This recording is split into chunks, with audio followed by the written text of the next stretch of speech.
a little bit about Rylee Kate. She's 3.5 years old, and she has a very rare TTN mutation. She's suspected to be number 8 in the world with that diagnosis. Science is still trying to catch up, so we compare Rylee to Rylee. So whenever we started a baseline, she wasn't able to move her fingers. Now we're able to do fine motor tasks. Oh, you want to show them how you can do your fingers? Can you do spirit fingers? And it's just amazing the things that she can do. Whenever we were pregnant with Rylee, we knew pretty early on that we had some complications in utero, but we didn't know the extent of it. They told us she was incompatible with life and that we needed to terminate the pregnancy. We had had a long journey to parenthood. We knew all along that we were carrying her to term no matter what. We wanted to have hope that everything was going to be okay, but we also knew that whatever the outcome was, that we were going to be okay and we would be equipped to provide a life for our baby.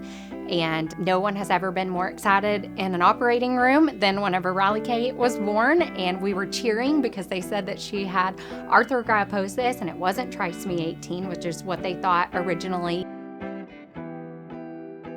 We knew in that moment she was living and we could do whatever she needed. We didn't know how we were going to be able to work and also care for her. It's not like we could take her to a daycare or anything because her needs were too significant. She was life flighted to Children's. She had a coding event that was terrifying, and we got the bill for the life flight and it was $94,000. And I was like, do I own that? Is that my helicopter to keep? These are more common occurrences for children with special needs. And that would be an expectation that you would just pay a portion on for the rest of your life if you had traditional insurance. Community Health Corps told us that there was an HCS waiver program.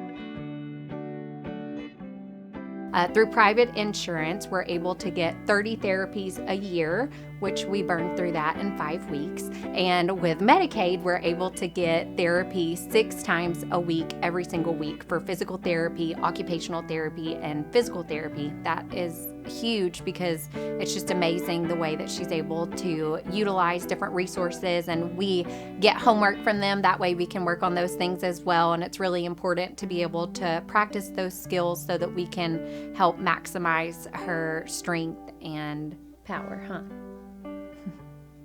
Knowing that they have the resources that they need in order to thrive, then you can be their mom and you can take care of them and support them and know that you're going to have help along the way. We're going to give her the opportunity to do everything a typical child does in her own time. Exactly. She agrees. Oh, you want me to hold your hand? We've had 24/7 nursing for Rylee ever since she qualified for the HCS waiver program, and it has been a godsend. They have literally saved her life 3 times for sure, but on a daily basis, just continuing to keep her healthy and out of the hospital has been fantastic.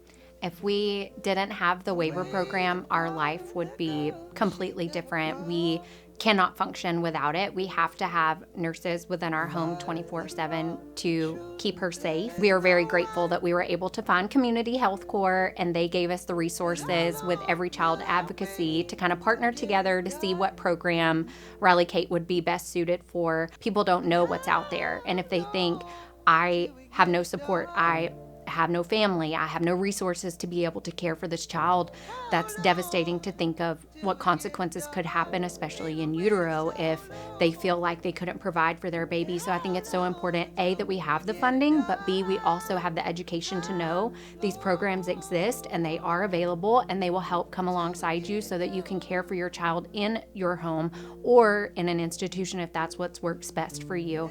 That way these babies can thrive.